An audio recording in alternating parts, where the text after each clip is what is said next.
I'm 52, and I have not spoken to my younger brother Cole in 19 years. The fight, if you can call it that, was over our mother's house. She died in 2005. The will was clear.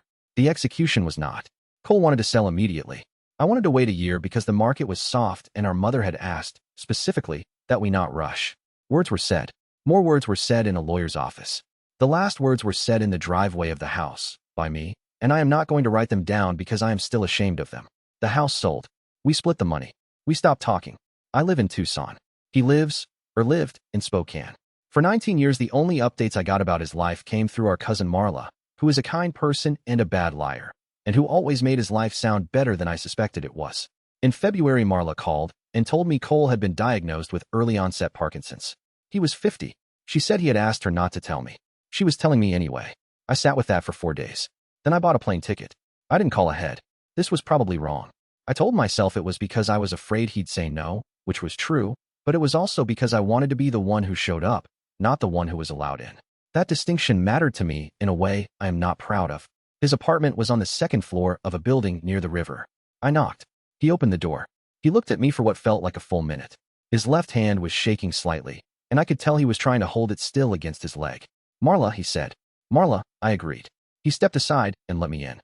We did not have a big reconciliation. We didn't cry. We didn't rehash 2005.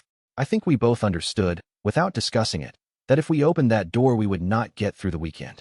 Instead, he made coffee, badly, and we sat at his kitchen table, and he told me about his job. He's a cartographer, which I did not know, which is a sentence that contains almost everything I have missed, and about his condition, and about the medication schedule he was still adjusting to. He told me he had been married briefly in his 30s, and that it had ended kindly.